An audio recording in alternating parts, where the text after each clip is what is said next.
Ang pag-ibig ng nanay sa kanyang anak ay hindi mo matatawaran yan. Ang pag-ibig ng groom sa kanyang would-be bride, ganun-ganun na lamang. Ang pag-ibig ng isang patriotic soldier sa kanyang country, ganun na lamang. But it could never, never, never be compared to God's love. Praise the Lord, I'm back. And I thank God that God has a way of expanding the ministry. And the past 2 Sundays that I was away, God is doing great things in me. Actually, about giving din yung natutunan ko sa pinuntahan ko. Last Saturday, I am beginning to attend reunions because I believe God is allowing me to go back this time to share the gospel to my classmates. And it is God who opens the door, and so I have to grab every minute that God is giving me. So I always, those 3 days of being together, I always make it a point that occupy everything na binibigay na opportunity sa akin to share the gospel. But there is one thing that the Lord told me. That Saturday morning, we were gathered together in the big hall, and there was this, since it is a grand reunion of so many thousands of people, meron silang mga pa-contest. And parang, I cannot believe that God could speak to me at those worldly events. But God uses everything. May pa-contest po, and ang pa-contest na yun ay yung every batch has abuse. And so, paramihan ng pera. And then, the winner was declared. Talagang, that winner, nagbagsak ng 300,000. Just for one purpose, just to have a 5 to 10 minute glory. Pero mo, willing silang magbigay ng 300,000 for a 5-minute glory. Ano yung 5-minute glory? Pag mamatch ako, koronahan. After that, di ka napapansinin. That's the glory you have. In fact, next year, hindi ka rin napapansinin kasi iti-turn over mo na yung crowd kasi last year kami po yung nanalo. Pero the Lord spoke to me, look at the world. At napahiya ako sa sinabi ng Lord sa akin, look at the world. For a 5-minute glory, they are willing to give 300,000, 500,000, 2 million. And look at you. For an eternal glory, you cannot even give your 10%. Napahiya po ako. Oo nga Lord, ano? Kasi eternal benefits yung 10%. Nahihirapan ako. Samantalang ang mundo, willing silang bilhin ang 5-minute glory for 300,000. Actually, balak daw nila 500,000, ibabagsak niya. Kaya lang natunugan daw na 30,000 lang daw yung willing na ibagsak ng kalaban niya. So, 300,000. Pero mo, dala mo, kung million yung dala mo, willing ka for a 5-minute glory. In fact, pagkatapos nun, pagbaba naman niya sa States, wala namang pumansin na sa kanya. Wala na. At wala siyang benefit doon, wala siyang mapapala doon. And the Lord told me, next time, my son, my glory can never be bought. But I am willing to share with you with just your 10%. And that is eternal benefits for you. And so while giving was being discussed kanina, naalala ko yun. That was a great lesson for me. Na hindi ako manghihinayang dapat ano man yung gusto ng Lord na ilagak ko sa pagkat. It is, the Lord wants to share His glory, and It is me that benefits. Wala namang mapapala ang Lord sa inyo. It is me that benefits. It is me that reaps the harvest. Tama po yung sinabi kanina. When you give your tenth, it is holy to God. Meaning, the tenth represents the whole. So the remaining 90 is holy. Nobody could touch it. Not even the enemy. Hindi niya pwedeng galawin yon because it is sacred, it is holy to God.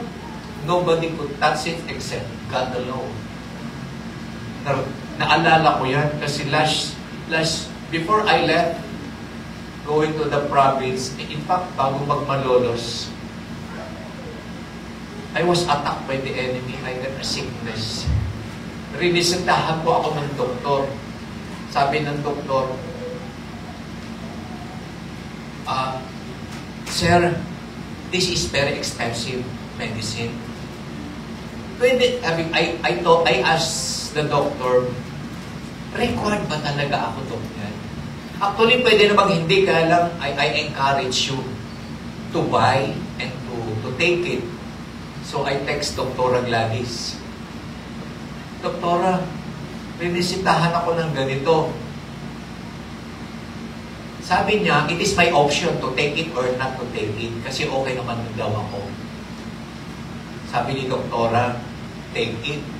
The cost is high but don't risk your health. So,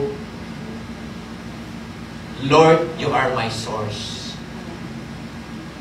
I got the money pero I am not willing to spend it for that matter. So I asked God, Lord, you told me you don't want the devourer. Ibibigay ko sa kanya ito para sa sakit na yan. And so, my sister told me, aka na yung prescription mo. And then kinuha niya. And then, I was so surprised and shocked. Inuwi niya yung gamot. Inuwi niya yung gamot. Magkano? Wala. Binigay sa'yo? Oo. Anong ginawa mo? Pinapirmahan ko lang doon sa ready daw papirmahan. O, okay na daw yan. Eh, alam ko yung drug kasi Doc Mike was here the other Sunday. Lalo daw lumala sa kanya kasi nung nalaman niya yung gamot niya, Butas na butas ang bulsa. napakamahal. Thousands per tablet, you got to take it 5 tablets a day for 5 days, 7 days. So how many thousands of that? Pero the Lord gave it for me. Because the word is true, hindi pwedeng baliwalain ang Lord yung word niya. And it was given on my love, delivered by the Lord. Pero the point is, it is not about those things. Kasi ang sabi ko, Lord, I will take this not because it would bring healing to me, because the doctor had already told me, I am healed already, I will stand in that word. And it connects me to our lesson today. John 15. A very interesting. If you read John 15, dapat nagmamanman ka. Kasi parang telenovela pala ang John 15. Dapat ayun, ano ba yung tawag doon? Pagtatapos ng isang subaybayan. Ang susunod na kabanata. At ikaw naman, lalo na pag Korean telenovela yan, you are willing to pay the price. Kasi susubaybayan mo. At ganyan pala yung John 15. I notice it is a very, very interesting telenovela. Pwede isa pelikula yan eh. Kasi sinusubaybayan ko, yung sinasabi, there is progression. Talagang, ang bawat verse, nagtatapos siya, pero may susunod na more interesting. At may susunod na more interesting. At napansin ko nga, binantayan ko yung sinasabi. Sabi ng verse 9, as the Father loved me, I also have loved you. And then what's the next phrase? Abide in my love. Have you noticed that word abide before? Have you noticed the word abide sa mga previous verses? Anong sabi sa abide? Anong sinasabi ng mga previous verses sa abide? Abide in the vine. Tama? And then sa mga susunod na word, anong sinabi? Abide in my word. And then this time, abide in my love. Sabi ko ba, why is God speaking in these words na abide in the vine, abide in my words, abide in my love? Pero isa lang naman yung sinasabi niya. Why? It is because it is for me and it is for you. Kasi, lalo na sa ating kapanahunan, magaling na kasi ang tao. Pwede niyang i-manipulate ngayon yung word. Man nowadays takes the word, pero dahil ang talino ng tao ngayon, he gives a different meaning that would suit naaakma sa gusto niya at nanaisin niya. But never, that is never God's way.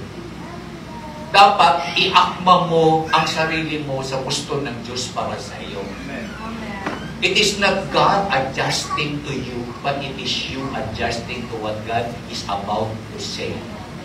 Diyan po ngayon, yan ang biggest challenge among the Christians today. In so many ways, I hear so many preaching na ina-adjust. Sinasabi ba naman sa akin ng mga kakilala kong pastor, nagbago na ang panahon, dapat i-adjust mo yung katuruan mo sa tao. Sabi ko parang, I don't think that is what God meant it to be. The Lord will never adjust Himself for you. It is me that would adjust to what God is saying. Period. Because God had said it already from the beginning. He knows already the ending. And it is a beautiful ending. And God never changed. Kaya ang sabi ng word, He is the Alpha and He is the Omega. He is the beginning. He is the end. He knows everything. God will never adjust Himself to you. And this is what the intelligent Christian people are doing today. Na sabi niya, we are now in the alpha generation, and in a few more years, it is now in the beta, and then I don't know what will happen next. And they want to change the language. At kapag tinanggap po natin yan, the young people will tell me, change the language of the Bible. So that they para daw nila maintindihan. I will not. Kasi maraming kabataan ngayon ang nagsasabi. Gusto daw nila ng mga pastor na they would have a paraphrased version of their language of the Bible. The moment you do that, edi ikaw na lang ang maging Diyos. You be the God. You be the God. And so this time, I don't know if you will like my preaching today, but I will never compromise. I will not compromise.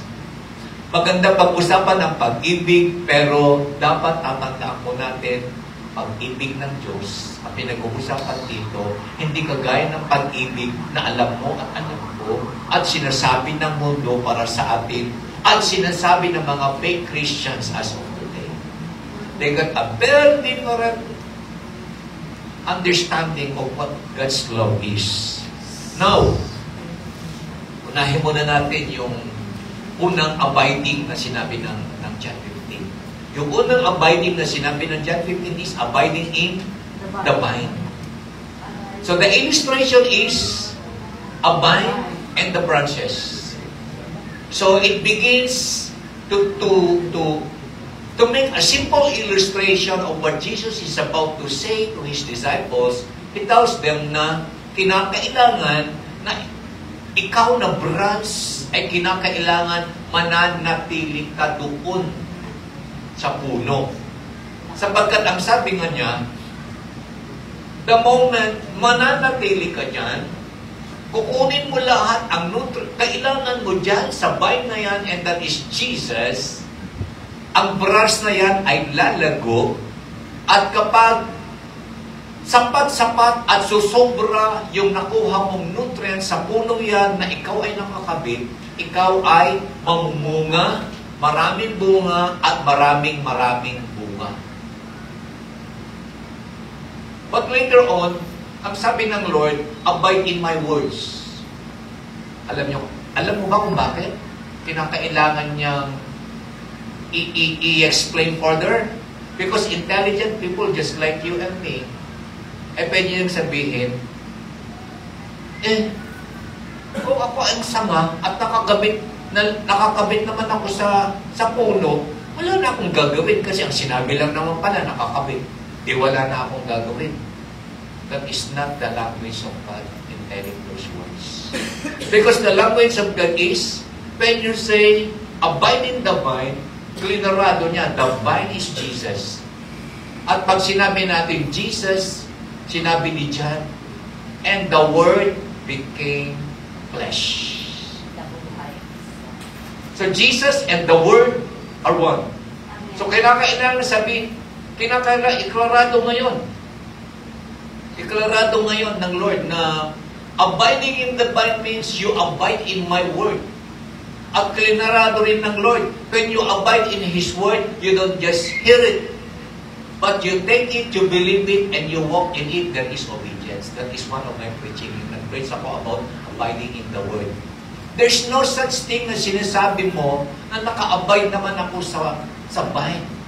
Na hindi mo tinatanggap as is yung Word, at kapag tinanggap ko yan, kinakailangan mag-decision ka na na ilakad yan at sundin yan. Ipamuhay mo. That's become your language, that's become your mind pattern, that's become your breath. The Word of God. Bakit kinakailangan iklarado ng Lord yan? Kasi, kung vine at branch lang ang sinasabi, sasabihin mo, nakakabit na ako, I got nothing to do anymore. So, klinarado niya na ang pag-abide sa vine, kung ikaw ay branches, ay you got to remain in the Word. The Word of God. You hear it, you believe it in your heart, but you got to decide and to choose na ipamuhay mo. Just like Joshua, yung declaration kanina. Sabi niya, as for me and my house, he made a choosing. Kasi alam niya na bagamat Israelita yung mga kasama niya, alam niya na ang iba sa kanila ay iba ang pipiliin na paglilingkuran. Kaya nga diniklara niya, as for me and my house, we will serve the Lord. Let us always remember na ikaw at ako, hindi ka tinanggalan ng Lord ng tinatawag na free will.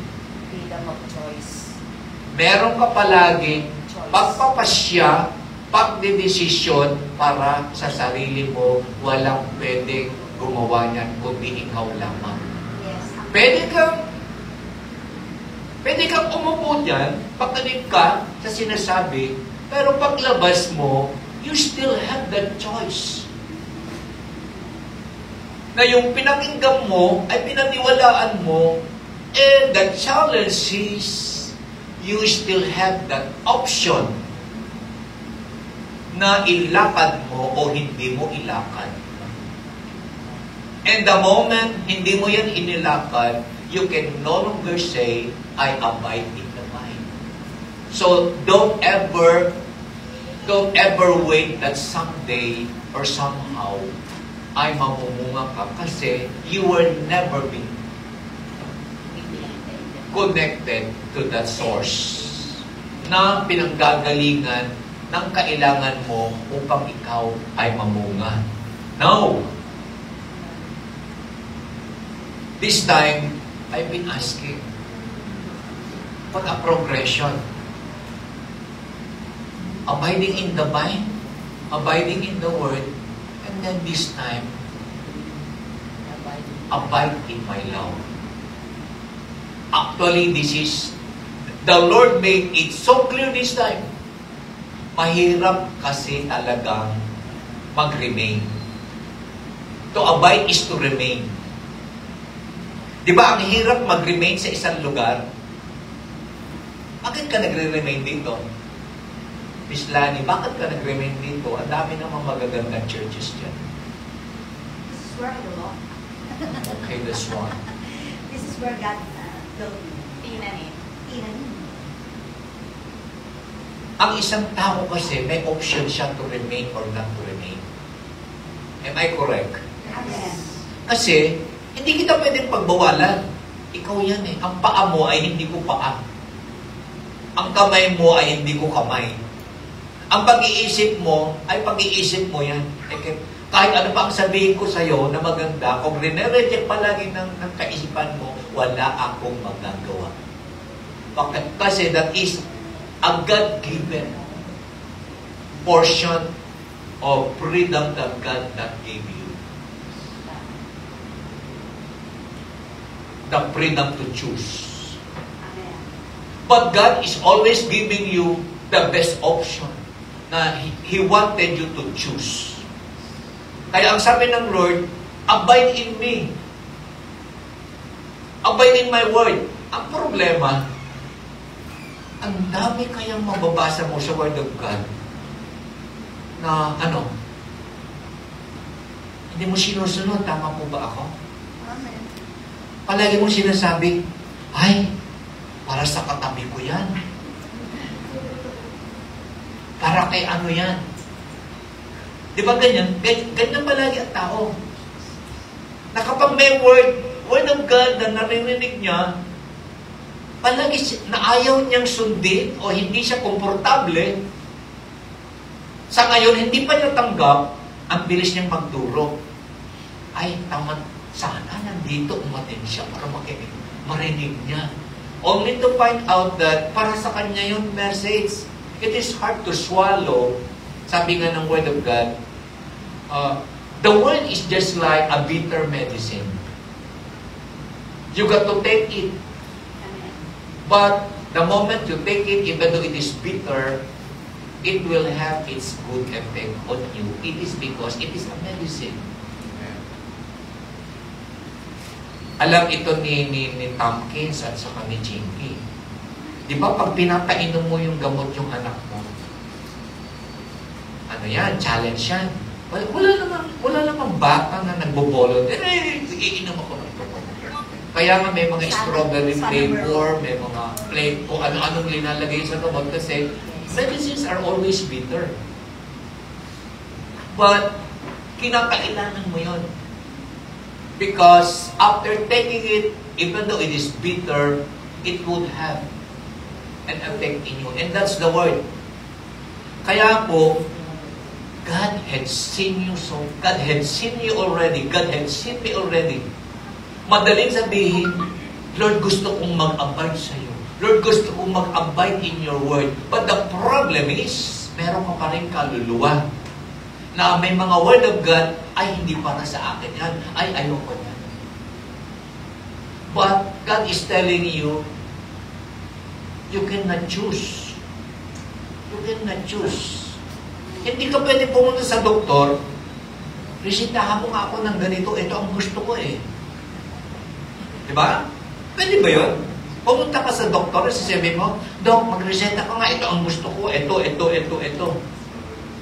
Sabihin sa inyo ng doktor, get out of my room. Now, bakit kaya merong abide in my love? Kasi mahirap kasi mag-remain kapag Wala kang pagmamahal. yung lugar o sitwasyon na kung saan nais ng Lord ka manatili ay hindi mo ramdam ang pagmamahal. Kaya nga very clear yung word of God this time. Ibalik mo nga yun sa verse na yun. As the Father loved me, I also have loved you. Abide in my love. The Lord made a way na mahirap mag-remain kasi alam mo may marami kang bagay na ayaw, pero ang sabi ng Lord, nandyan ang mamahalin kita kagaya ng pagmamahal ng Father ko sa akin. Can I use an illustration? Ayan, si Eric at saka si Cynthia. I believe Cynthia will never deny. Many times may mga bagay na ayaw niya kay Eric. Natuklasan lang niya nung kasama. Pero bakit hanggang ngayon nananatili si Cynthia kay Eric? Because of love. Because of love. Happy Valentine's Day. Ay, masyadong kiligin. Baka mamaya madagdagan na naman.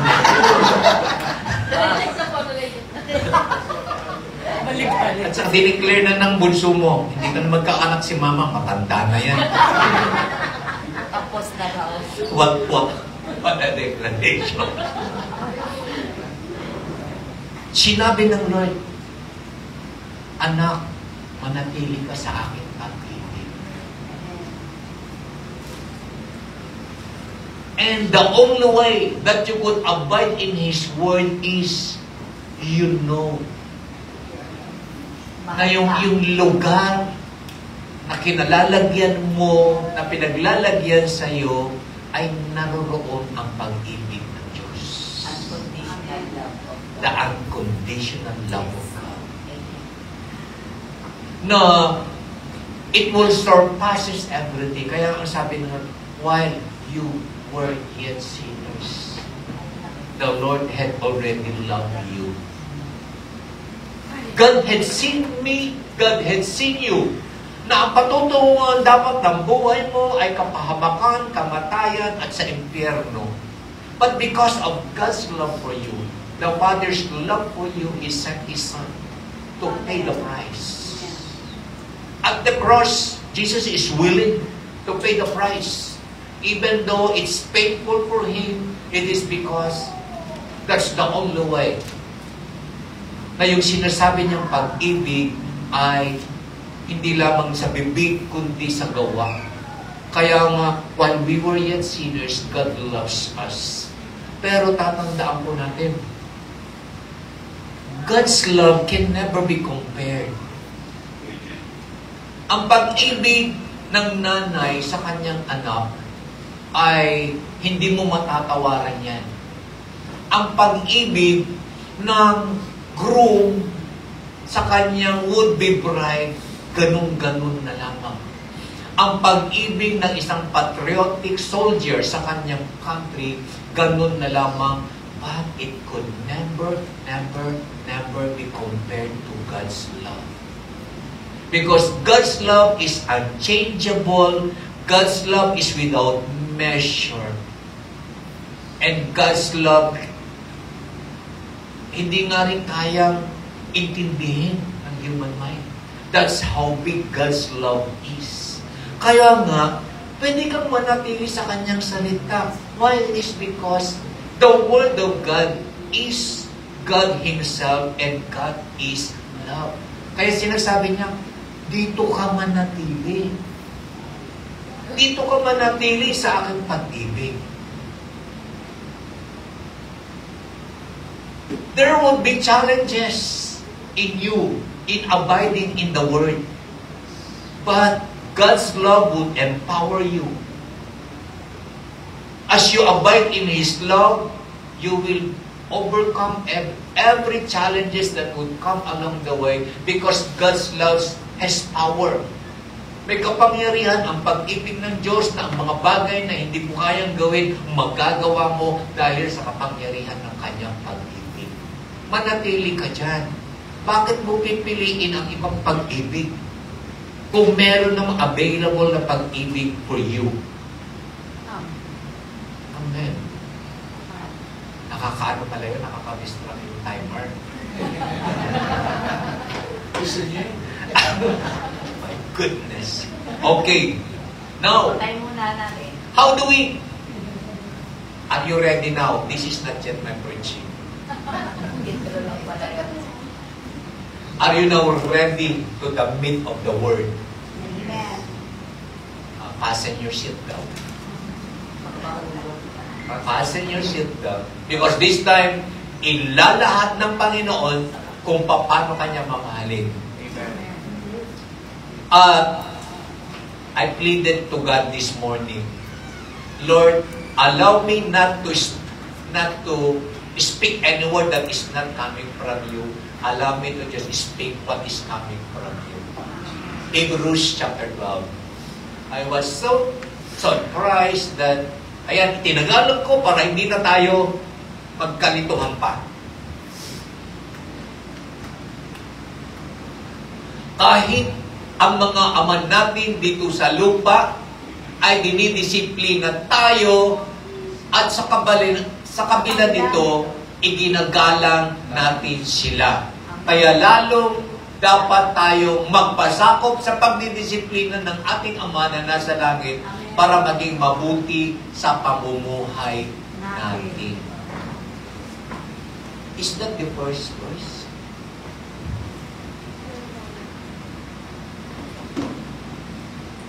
Hindi yung... Teka, mukhang may na-miss na. Dapat yung translation na the Lord chastens those whom He loves. Wait lang ha. Hebrews 12. Mukhang hindi tayo nagsimula sa tama.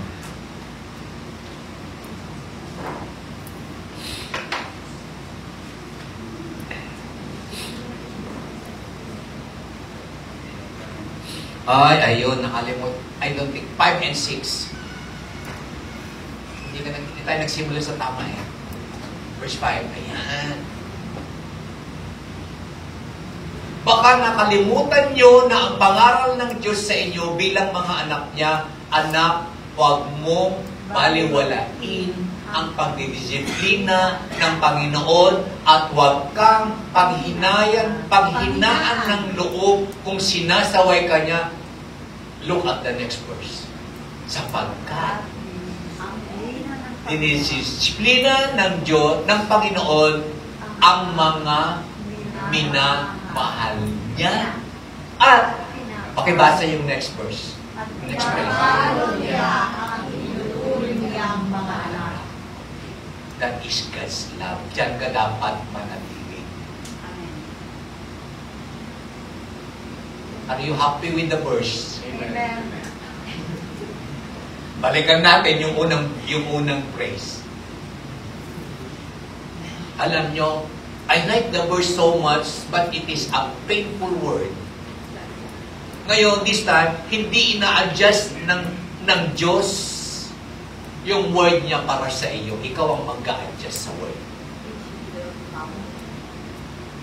Sabi niya, baka nakalimutan mo na, Lani, ang mga pangalan ko sa iyo bilang anak.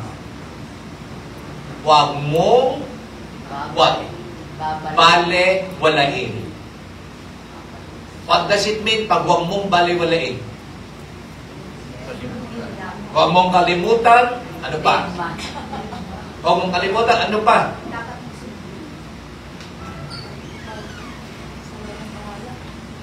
Don't just take it lightly.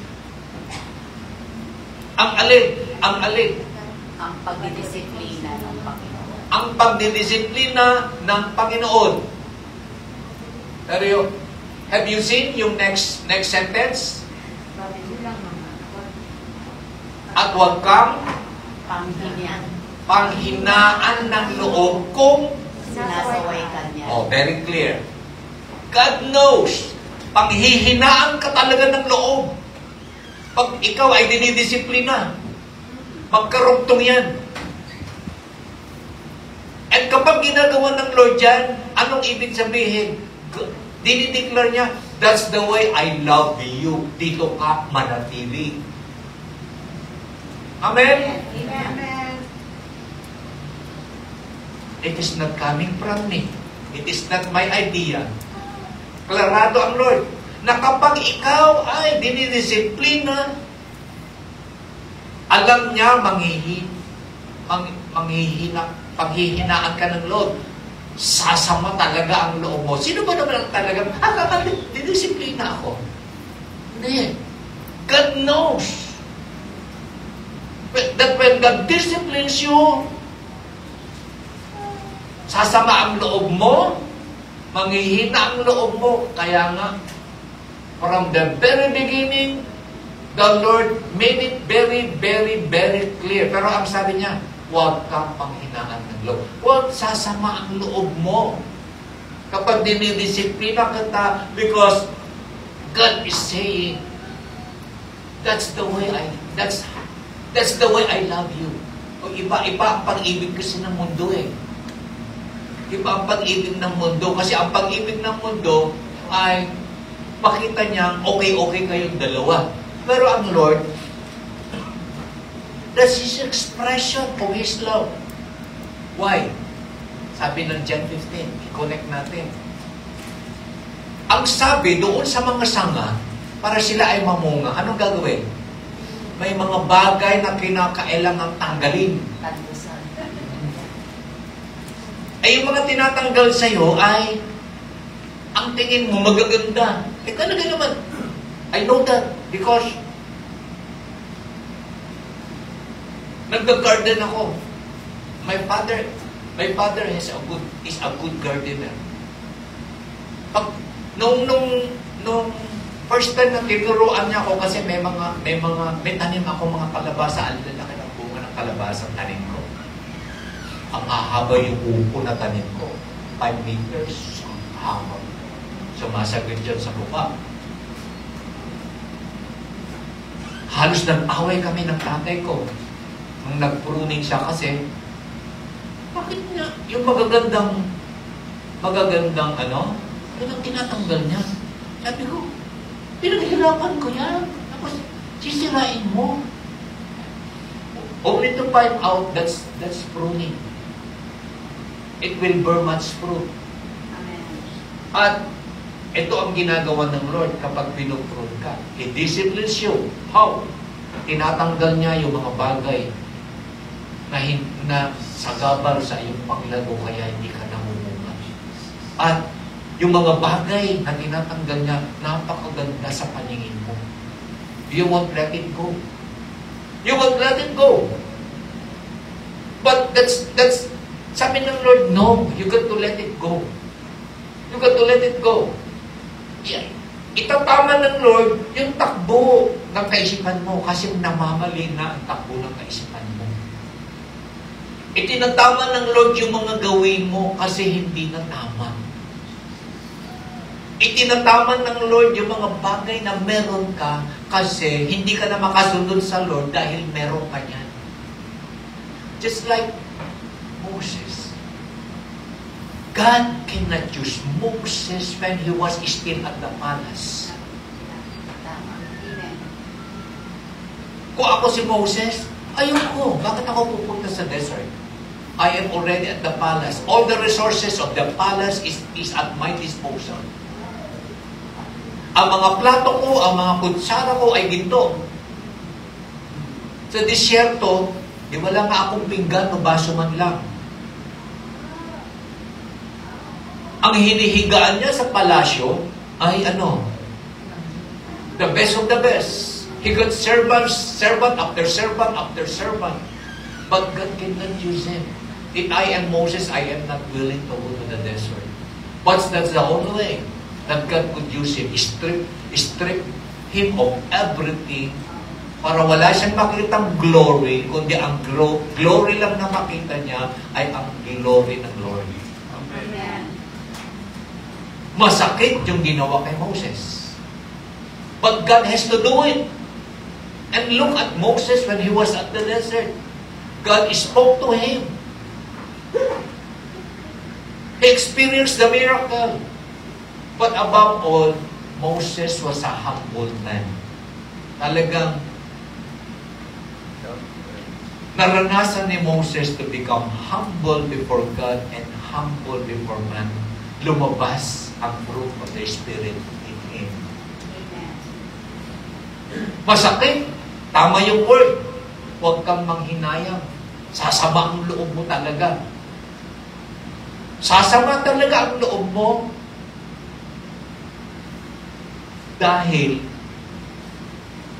may pagdidisiplina na gagawin sa'yo at ang sabi ng Lord sa pagdidisiplina ay pagmamahal.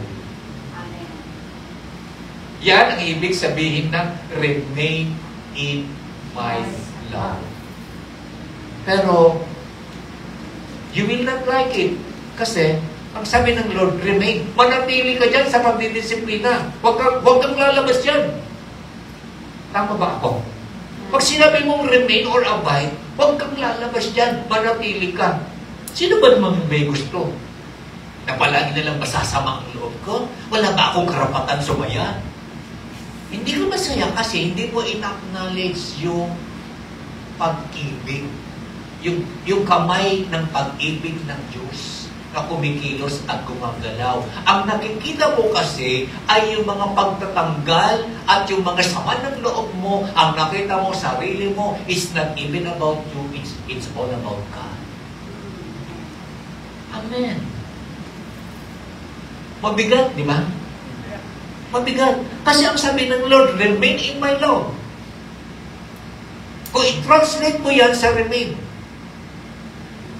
manatili kang dinidisiplina ko. Huwag kang lalabas dyan.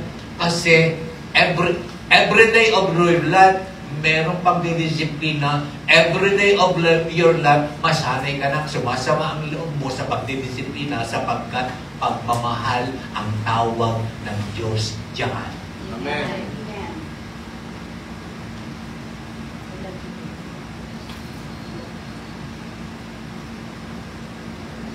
At paano ka daw nanghihinan ng loob? Anong sabi ng word? Kung ikaw ay it's the word. It's not me. Pag sinasaway ka at sumasama ang loob mo, anong tawag dyan? God's love. Amen.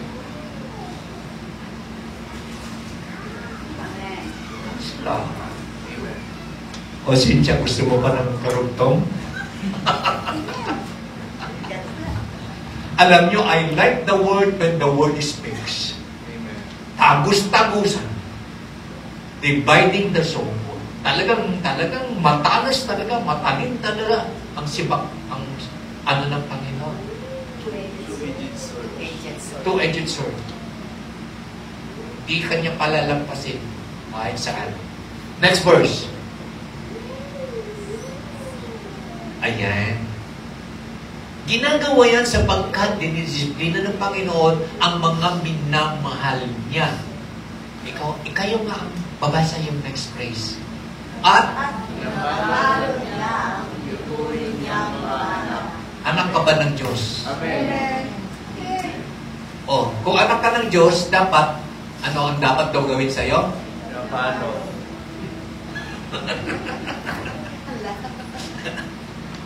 Baseball bat. Baseball bat. Hindi face the wall, kasi ang face the wall, tatayo ka lang doon. Ang sabi ng Lord, palo talaga. So kung hindi ka na pinapalo, anong ibig sabihin? Hindi. Kunin mo yung word.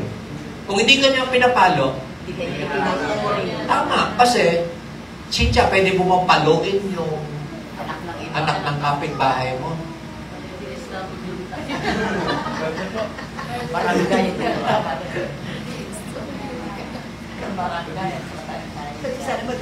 Alam nyo, nung binabasa ko ito, Lord, paano ko i-deliver ito? May sama ng loob, may pagpapalo.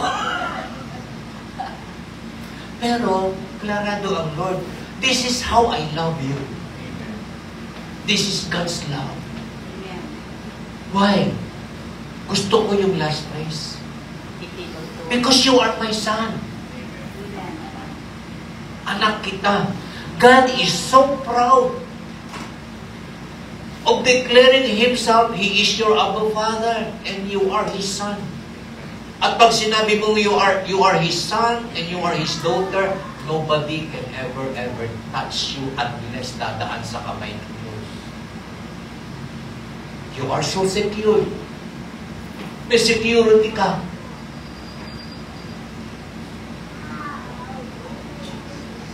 Next verse. Nako. Another word. Ano yung sabi ng word? Tiisin. Tagalog pala. Tiisin ninyo ang lahat ng paghihirap. Tiisin nyo ang lahat ng paghihirap bilang pagdidisiplina ng Diyos sa inyo. Dahil Pag dinidisiplina ka pala ng Lord, ay talaga may paghihirap. Kasi may pagpapalo. Pero sabi ng Lord, tiisin mo yan. Hindi yung nakaisang palo pa lang, ayaw ko na. Ayaw ko na dito, ayaw ko na. Ayaw ka kaagad. Pero very clear ang Lord. You got to remain. How to remain? In the discipline. Tiisin mo. Are you getting church? Amen. Amen. Are you getting church? The only way for you to remain in His love, kapag ikaw ay dinidisiplina, kalarado ang Lord, ang pagdisiplina, maghihirap ka dyan. Sasama ang loob mo dyan. Pero ang sabi ng Lord sa'yo, tiisin mo yan, remain there. Hanggat hindi matapos ang pagpapalo sa'yo, manatili ka dyan. Hindi mo matututunan ang mga bagay na itinuturo sa iyo ng Diyos o mga hindi matatapos ang pagtatanggal hanggang hindi natatapos ang Lord na tinatanggal ang mga bagay na hindi dapat nakakabit sa iyo. Remain there. Pero sabi ng Lord, dahil itinuturing ka niya kayo mga anak. A repetition. The Lord is making an emphasis. You are my son. You are my son. Endure the suffering.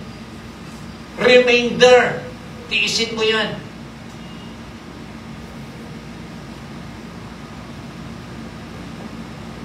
Amen. This is God's love. Ano itinuturo ng mundo? They never teach these things. Ang sabi ng mundo, ay hindi na pag-ibig yan. Go to court. brutality. Brutality. Itulpo mo yan. Child abuse. Itulpo mo yan. So anong nangyayari sa mga tinutulpo? Wala. Lalo napapariwaran. Kasi wala naman natututunan. Seemingly there is victory, but it is nothing. It did not improve your life. Meron pa ba ditong gustong mag-remain in love sa Lord? Amen. Amen. Alam niyo, binabasa ko. Parang tuwan-tuwa pa ako sa abiding in the vine. Tuwan-tuwa pa ako sa abiding in the Word. Yung abiding in the love, nung una, it was so attractive to me. Pero nung binabasa ko na how God loves us, medyo napapa-atras ako ng konti. But that's the only way. Kaya ang sabi ng Lord, tiisin mo yan. Remain there. Hanggang hindi matatapos. Sino bang anak ang hindi dinidisiplina ng Ama? And then the next verse. Kung hindi kayo, ayan, Mga tatay. there is now an option because God knows you got a choosing. Kung hindi kayo dinidisiplina ng Diyos, gaya ng pagdidisiplina niya sa lahat ng mga anak niya. Don't ever think, huwag mong iisipin Ako na naman ang nakita. Bakit hindi siya?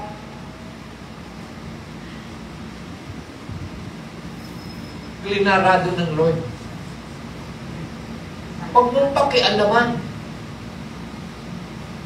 Yung gagawin din ng Lord dyan sa katabi mo. Baka mamaya, gusto mo makipag-exchange, mas malala pala yung palo niya. At mas mahaba yung pagtitiis niya. At mas mabigat yung sama ng loob na mararanasan niya. Huwag mong sasabihin na ikaw lang. Single-handed ka. The Word of God is so clear. Ang Diyos, may pagdidisiplina ang Diyos sa lahat ng mga anak niya. At hindi kayo mga tunay na anak, kundi mga anak sa labas kung walang disiplina.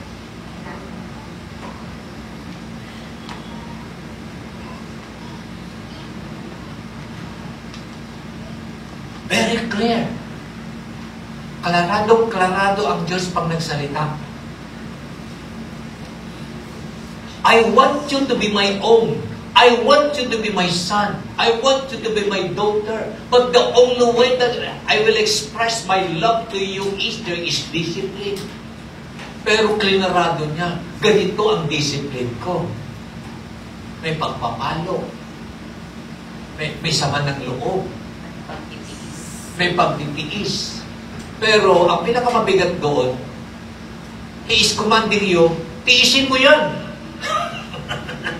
Tiisin mo yan. Tiisin mo yan. Why? Why? Why did God tell us na tiisin mo yan? Because hindi nakakalimutan ng Lord na binigyan ka niya ng malayang pagpapasya. You can always get out from there.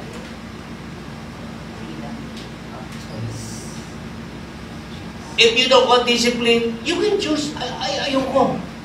Ayoko. So you decide this time to be an illegitimate child, anak sa labas.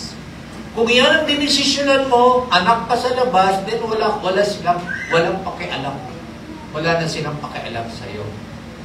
At huwag mong sasabihin, bakit hindi nila ako pinapalam? Ikaw nga ng desisyon, ayaw mo na eh. Am I making it clear? Amen. Very clear po ang word. Don't. Huwag kang humingi ng isang bagay na ikaw mismo ang nagdesisyon.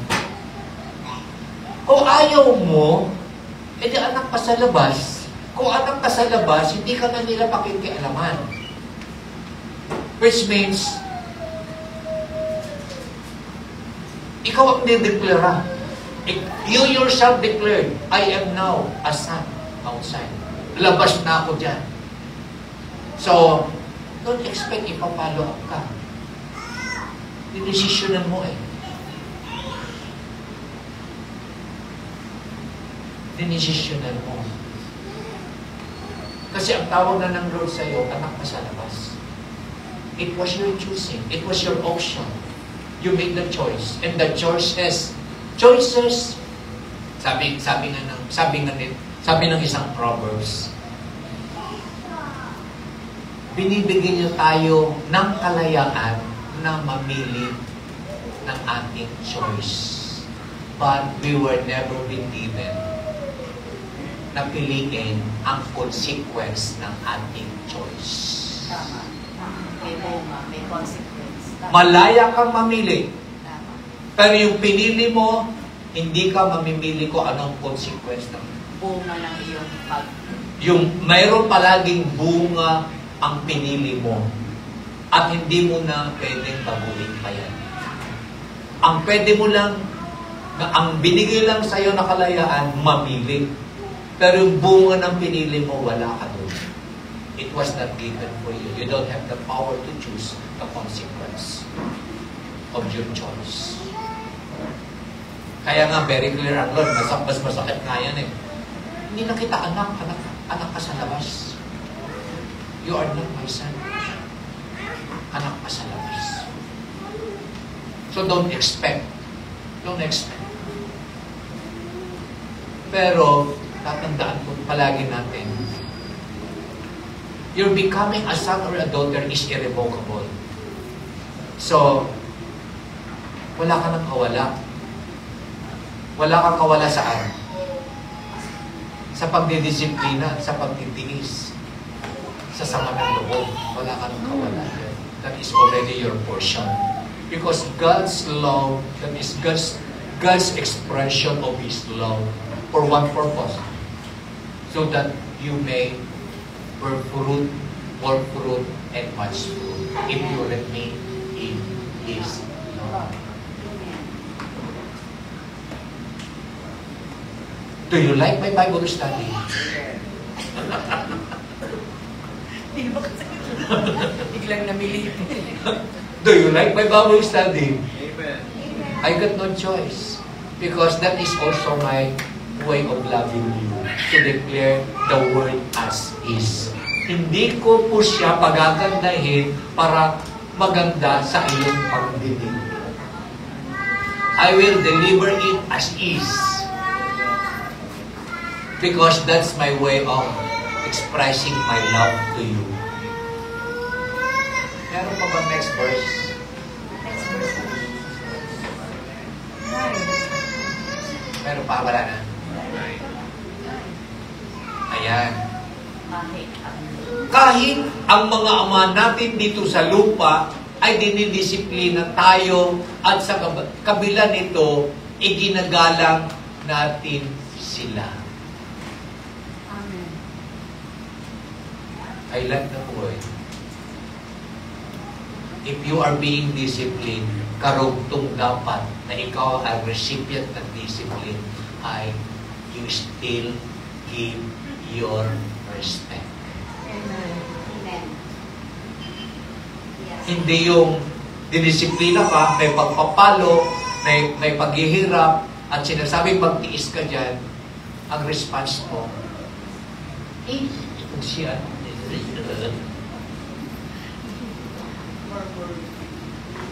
That is not the kind of response that God wanted us to have. Kasi, klinarado ng Lord. Even in your natural parents, pag dinisiplin ka, hindi dapat nawawala ang paggalang, and the young people will say, Amen. O young people. Mga young at heart. pag dinidisiplina ka ng Diyos at ng magulang mo, hindi nawawala dapat ang paggalang at lahat ng mga naniniwala nito ay magsasabi ng Amen! Don't ever disrespect people who disciplines you. Amen. They just love you so much. Amen. Mahirap nga on their part magawin yun. Napakahirap kaya mag-discipline. Correct. Kasi isusumpa ka ng tao yan. That is an option na kinakailangan tanggapin mo na.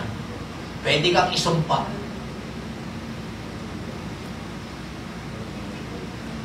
That is one of the consequences ng pagdidiscipline. Pwede kang isumpa. Pero klinarado ng Lord. Ngunit sa kabila nito, igagalang pa rin natin sila. Amen. Kaya, paano ang paggalang na igagawan mo? Kaya, sige nga, basahin niyo yung next verse. Kaya, lalo dapat tayong magpasako sa pagdidisiplina ng ating Ama na nasa langit para mabuti ang pamumuhay natin. Who wanted a good life? Amen. Then, submit to the discipline of God. Amen. Magpasakop ka sa pagdidisiplina. Pag sinabing magpasakop ka, nandoon pa rin ang iyong paggalang. Never lose your respect to those people who disciplines you. Amen. That's the only way na masabi mong nagpasakop ka. Remain there. Magtiis ka. Yun ang word eh. Magtiis ka, remain there, magtiis ka. Kung sumasama ang loob mo, manatili kang masama ang loob mo hanggat hindi mo natututunan. Lilipas dito. Why? Para maging Mabuti. mabuti ang pamumuhay natin. The Lord is now describing what is a good life. Many times we wanted a good life, only to find out you can never have a good life until such time na nakakaranas ka rin ng pagpapalo, pagdidisiplina, and you got to endure.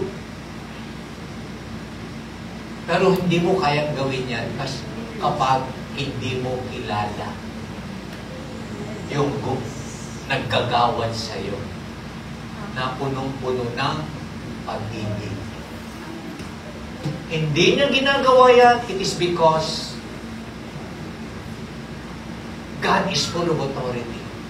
Ginagawa niya yan, it is because coming from a heart full of love. Amen. And so today, LIC people,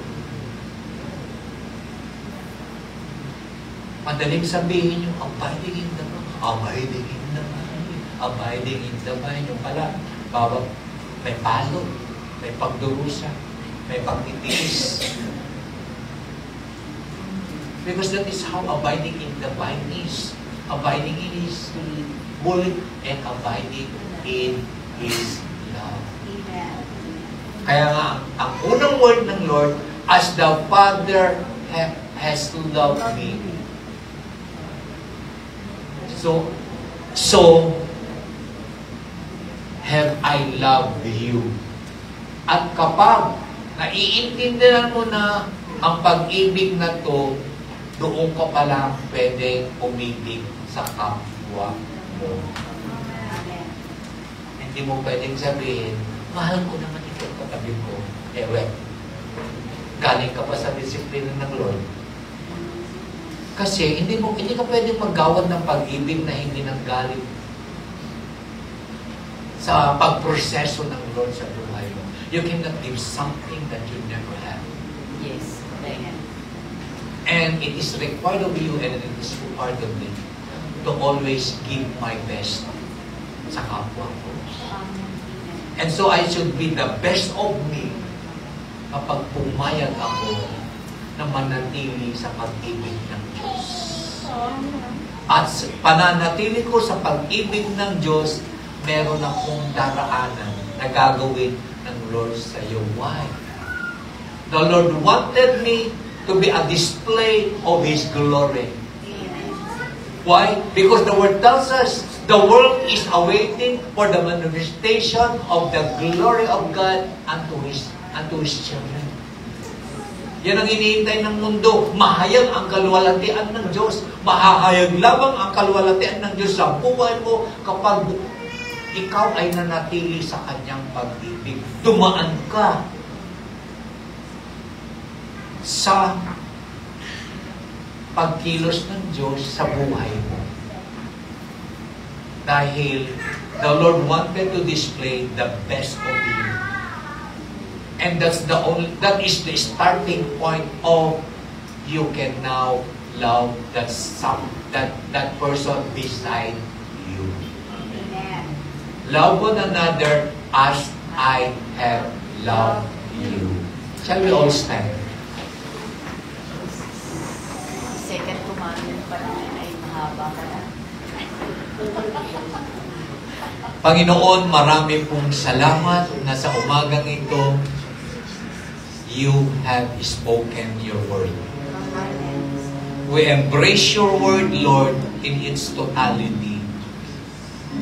Hayaan mo, O Diyos, na manatili kami sa iyong pag-ibig nang naaayon sa sinabi mo sa iyong salita. sapagkat nais namin na mahalin ang aming kapwa kagaya ng pagmamahal mo. And so, dear God, even as a church, we receive the fullness of your love, and we receive everything that the Father has through His Son, because you love us that much.